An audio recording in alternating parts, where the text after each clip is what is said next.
jechuudhaan kutaa kanarratti wangeela Luqaas boqonnaa tokko lakkoofsa 26 irraa kaasnee yoo dubbisne ni arganna. Maaliif jennaan baroota hedduu gammachuu kan qabu misraachoon gara biyya lafaatti dubbatame hin beeku. Ijoolleen Addaam baroota hedduuf gaddaa fi rakkina keessa turuu isaanii asuma seera uumamaa boqonnaa tokkorraa kaasnee lakkoofsa 26 kaasnee olaallu Waaqayyo mucaa namaa jalqabatti yommuu uumu akka gadduuf hin uumne Waaqayyoon, akka gammaduuf uume Waaqayyoon, du'aaf hin uumne Waaqayyoon, jireenyaaf uume Waaqayyoon, akka baduuf hin uumne Waaqayyoon, akka jiraatuuf uume Waaqayyoon, akka garboomuuf miti kan uume Waaqayyoon, sirumayyuu caalatti aangoo kennee fi kan isarraa bandu aangoo guddaa laachuudhaan Waaqni keenya bineensotaaf illee maqaa akka baasuuf gammachuu keessa jiraachuudhaan Addaam gadda tokko osoo hin argin gargaartuun isaaf akka kennamtu qubaasaa jiraachuun illee isaaf hin barbaachisu jedhee wanta sanyii Addaam booda hundumaarra dhufaniif barbaachisu hundumaa uumee uumamoota hundumaa booda Waaqayyo abbaan keenya Addaamin akka uume kitaabni seera uumamaa kun nutti hima. Hundumaa erga uumee xumureen booda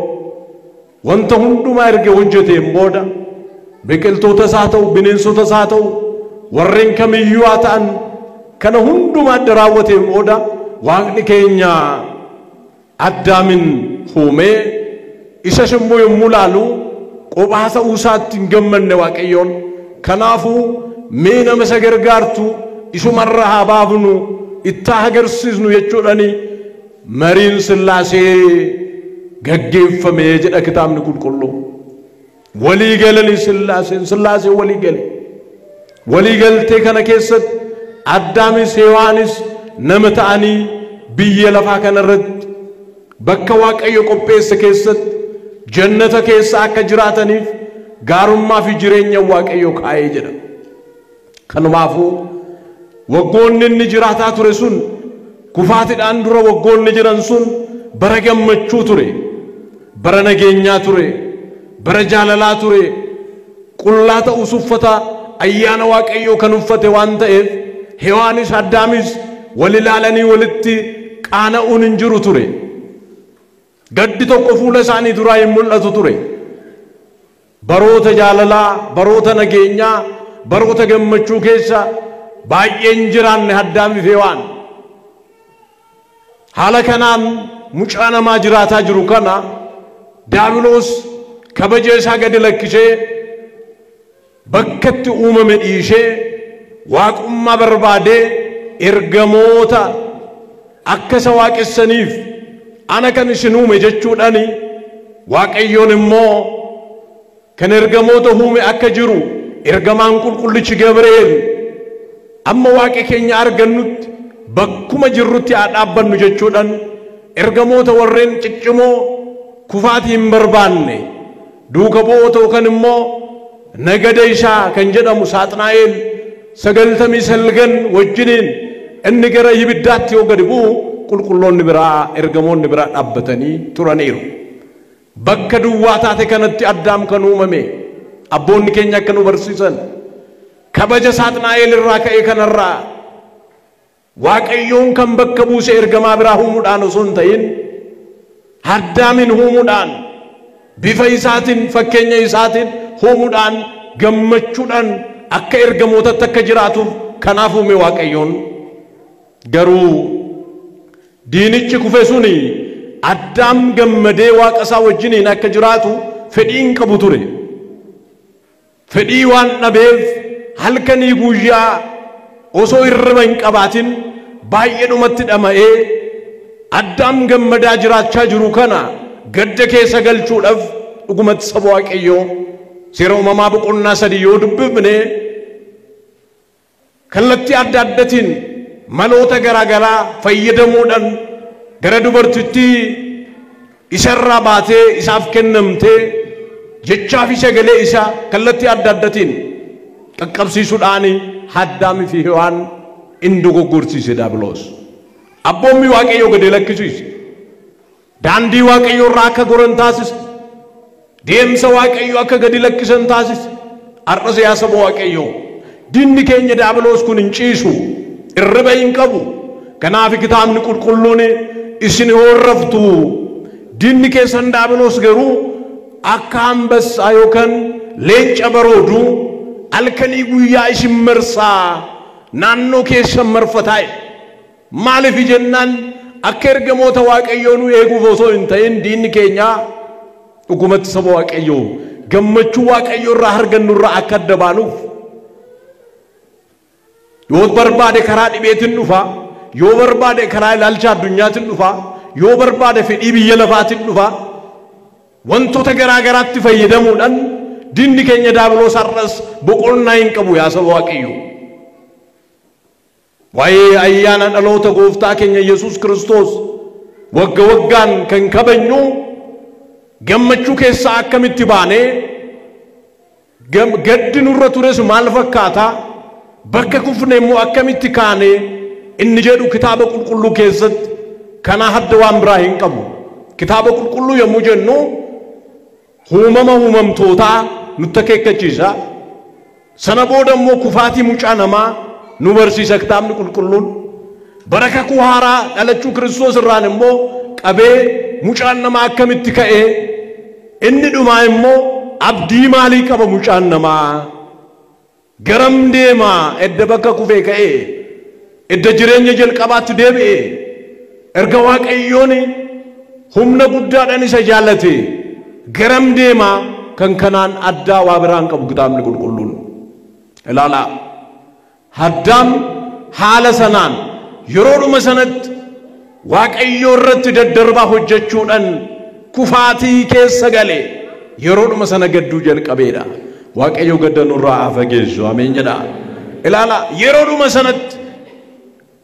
inturu hin bulu saba Waaqayyoo. Waaqayyoo irraa adda baanan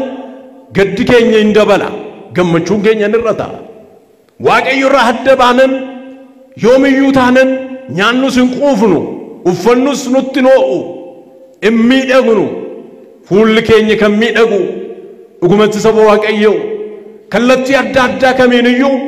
kan bareennu, kan milkoofnu yoo eenyu wajjin hin jiraannedha, yoo Waaqayyo wajjin hin jiraannedha. Biyyi lafaa kuni har'as taane maaf gadditi? Wantoonni adda addaa ishii gaddisiisan maaf ishiitti baay'atan yoo jenne Waaqayyo irraa waan adda baateefi. Oolmaa Waaqayyo waan dagatteefidha. Waaqayyoon jiraachuun isaallee waan shakkituufi. Icciitii yookaan immoo rakkina biyya lafaa kana furuu kan danda'u Waaqayyoo ta'uusaa waan wallaalteef, waan shakkiteef rakkoon ishii dabalaa deemaa. Kaleessa tokkotu dhufe, har'a tokko dabalamaa. Borummoo tokkotu dhufaa,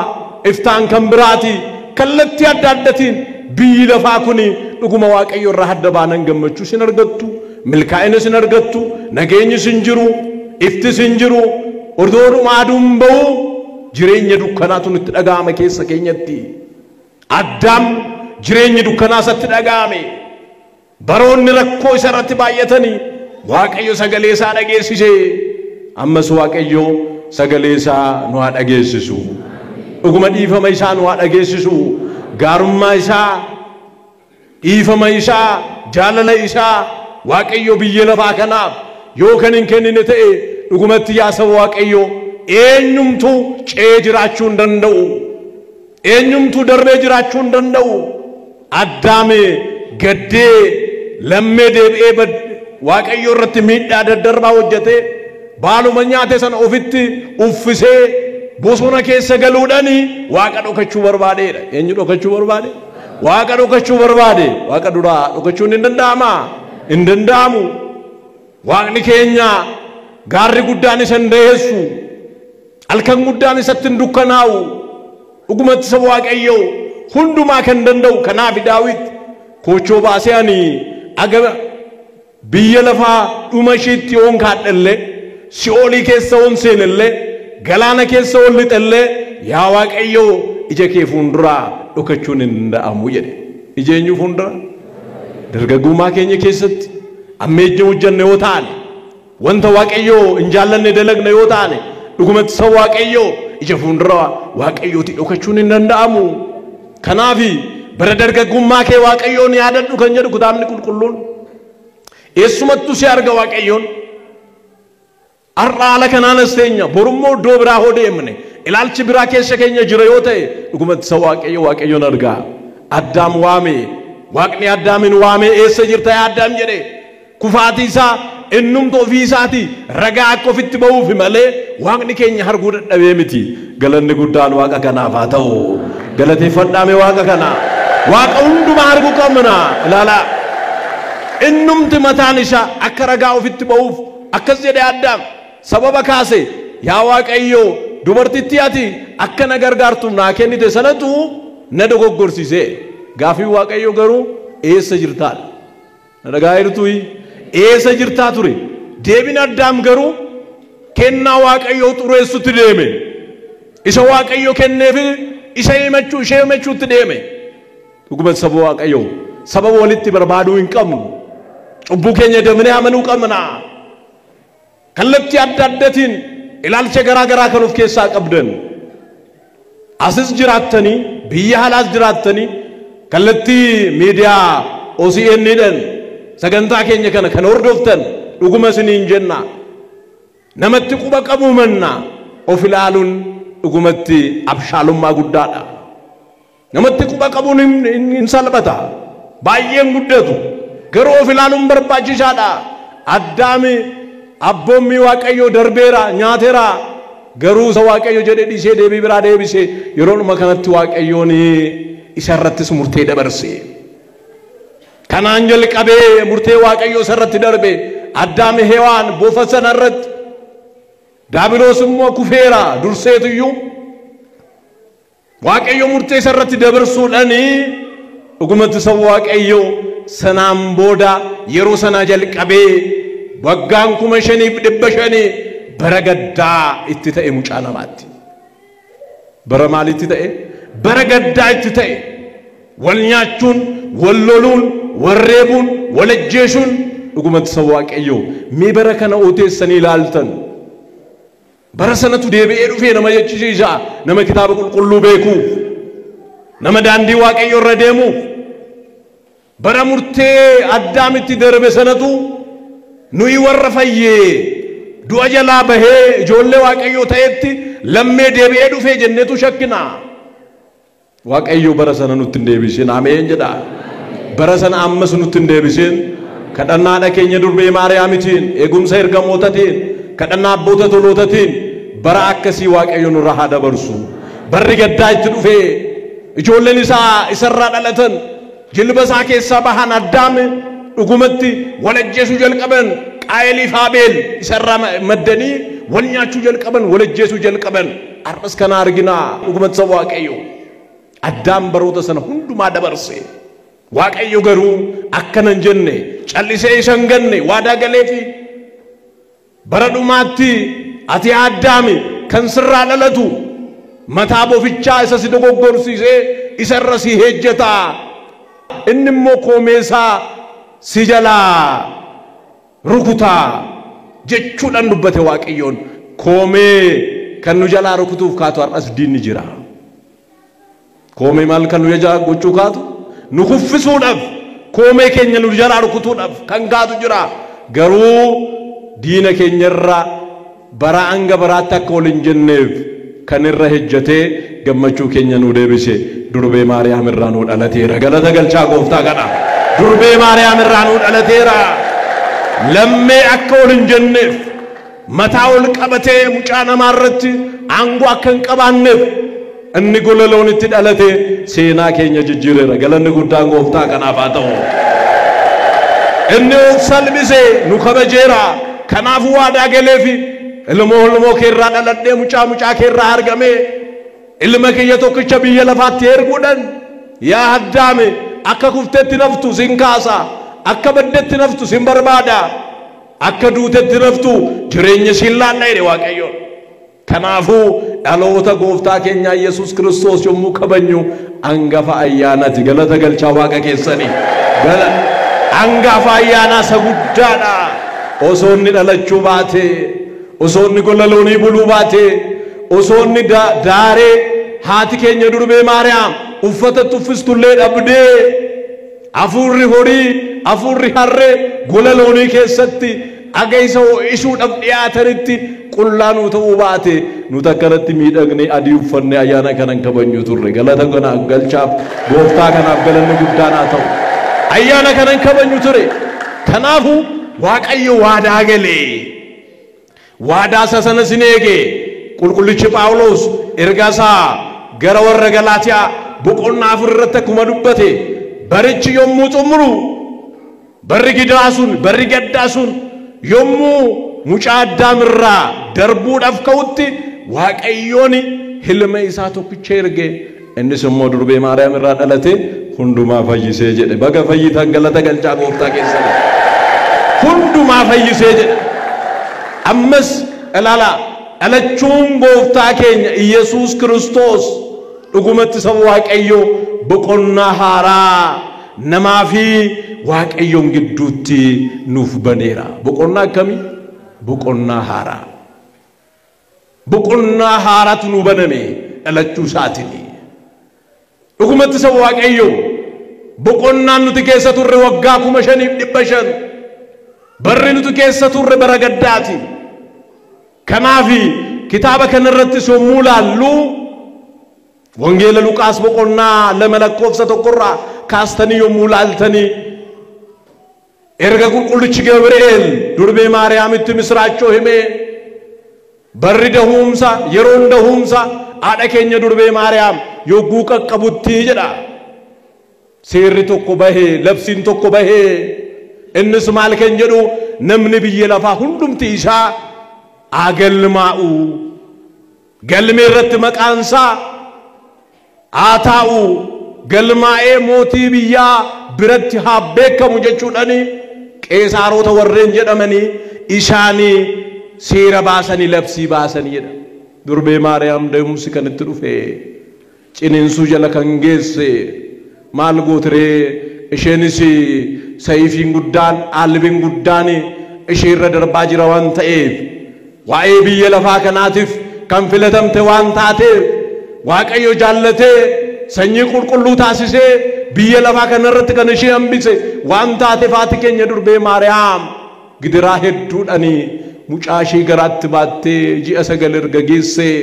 deemsa guddaa taasisanii deemanii Beetlehemin qaqqabanii Beetlehemin yommuu qaqqabanii isheen usuuteechaa deemaa dhatte yogguu dhaqanitti namoonni hedduun bakka qabatanii jedha namoonni hedduun maal ta'ani keessummoonni addunyaarraa Beetlehemitti walitti qabaman hundumti isaanii bakka qabatanii jedha yaa saba waaqayyoo arras wantoota hedduun keessi addunyaa kanaa qabamee jira keessi namoota biyya lafaa kanaa qabamee jira durbee Maariyaamiidhaaf kan warra bakka dhaban gooftaa keenya Yesuus Kiristoos isa golaloonitti dhalateef warra bakka dhaban abboota qulqullootaaf raajotaaf warri bakka dhaban tolootaaf wareegamtootaaf warri bakka dhaban abboota keenya eebbifamoota Phaaphasotaaf warri bakka dhaban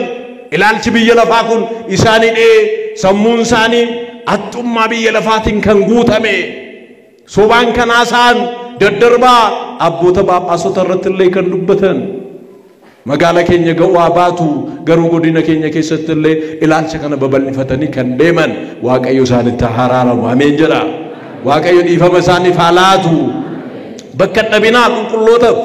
bakka dhabinaa durbee Maariyaamiidhaaf sammuu keessan keessatti laphee keessan keessatti ilaalcha keessan ba'umsi galuu keessan keessatti bakka horadhaa yoo bakka gadi lakkistan yoo tole jettan yoo ajajamtan kadhannaa fi araarsummaa isheetti dhugumatti yoo amanne dhugumatti yaa saba waaqayyoo nuti eebbifamna bakka dhabani Yoosefi durbee Maariyaam wajjiniin bakka dhabee asiif achi kaatee bakka argachuudhaaf ciniinsunitti dhufeera yeroo kanatti golaloonii yoo namni seenu keessummaan kamiyyuu dhaqu golaloonii argate beektu mitire maal jennaa kan horiin kan fardi abaqii yookaan immoo cidhiitti nyaatu maal jennaani maal jennaan golgaa kallatti adda addatiin mana keenyatti qopheessinee keessayyuu warri baadiyyaa kanan beekna isa argatanii isa argateetu durbeen Maariyaam achirra ciistee mucaa ishee deesse bakka dhabanii fi arras waan gaariidhaaf bakka dhabinaa ammeenya bakka dhabaa sammuu keessan ammeenya fin kenninaa ilaalcha biyya lafaatiif ilaalcha wantoota darbaniitiif arra akka duukaa kaan wantoota nu taasisaniif bakka qabaanne wanta nu fayyadu bakka yoo dhabne numatitti miidhama waaqayyo kanarraa hunda keenya nu awolchu kanaafu lakkaa'amuu dhaqanii bakka dhabaniitu addunyaan kun gooftaa akkanatti dhufe simachuu dadhabdi fayyisaa akkanatti biyya lafaatti dhufe simachuu dadhabani maaliif jennaani isaan kan eegaa turani masihii inni jedhamu suni akkamiin dhalata mana moototaatii dhalata mana bakka nuti kabaja guddaa kenninetti dhalateedhan karaa isaan eeganin dhufne of salphisee nu kabajuuf dhufe galanni gooftaa kanaaf haa ta'u gadoof qabee ol nu qabuuf dhufe tuffatamee nu kabajuu dhufe isarra gad bu'e ergamaan waaqayyo inni ganamaa osoo durbeen Maariyaam gooftaa keenya Yesuus Kiristoos inni ulfaa'ine hafuura qulqulluudhaan dhiiran osoo hin ta'in akka mucaa namaa biyya lafaatti osoo hin ta'in hafuura waaqayyootiin kan ulfoofte kan garaa isheetti baatte kan dubbate suni ammas balali'ee dhufe ergamaan waaqayyo yeroo dhiphuu keenyaa nuuf haa dhufu durba Maariyaam amma dhiphuu keessa jirti gola loonii keessa jirti uffata dhabdeerti waan itti uffiftu hin jiru kanaafu in dhufe ergamaan waaqayyo balali'ee yommuu dhufu kana warreen horii isaanii eegan gola loonii sana marsanii naannoo sana kan jiranii in gaddanii sodaataniidha barichi isaa bara sodaa waan ta'eef arrasin sodaatinaa gooftaan keenya nu wajjiniin jira arrasin sodaatinaa durbee Maariyaam jirti arrasin sodaatinaa yaa sabaa dhugumatti kallatti adda addaatiin biyyi lafaa kun nu sodaachisuu dandeessi ergamaan waaqayyo jira inni bakka dukkanaa ibsuudhaaf aangoon itti kennameera galata galchaame ergamaa waaqayyo inni kennameefira sodaan hin barbaachisu amanii malee maalin ta'in jedha kitaabni keenya sodaatiin jedha jarreen sun barri sun bara sodaa bara gaddaa waan ta'eef sodaatanii jedha yeroo kana isinin sodaatinaa yaa warra bakka kana jirtanii magaalaa Daawititti kan dhalate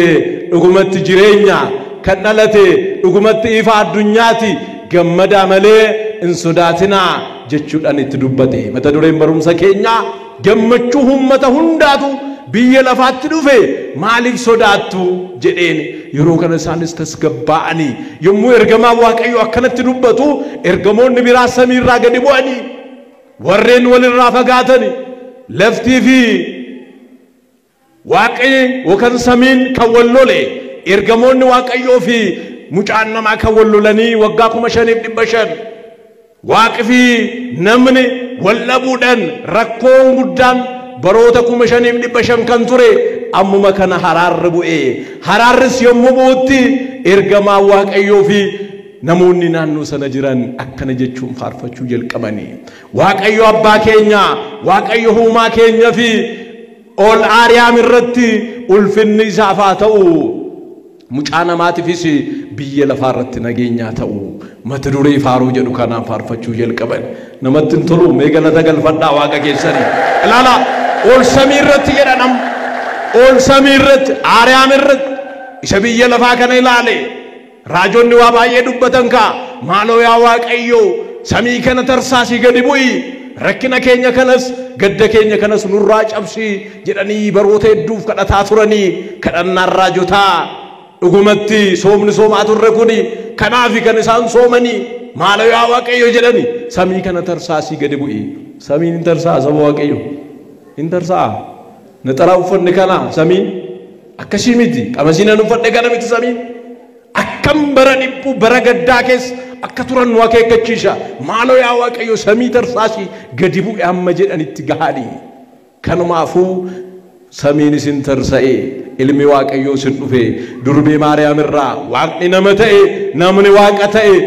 qulqulloonni ergamoonni fi mucaan namaa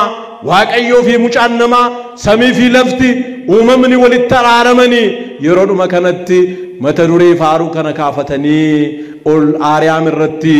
galanni guddaan waaqayyoof haa ta'u biyya lafaa irrattis immoo nageenyi mucaa namaatiif ta'eera jedhanii dhalachuu gooftaa keenyani nageenyi kan ta'e dhugumatti gaddi kan cabe dhugumatti daabiloos kan rifate dhugumatti saba waaqayyoo idhaani kan nurraa hiikame kan bilisa baane dhugumatti dhalachuu gooftaa keenyatiin malee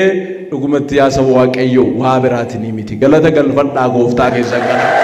isaanidha ilaala dhaloonni gooftaa keenya Iyesuus Kiristoos dhalachuun isaa hojiin daabiloos akka nurraa cabu taasiseera hojiin eenyu waggaa 5,500 dhugumatti saba waaqayyoo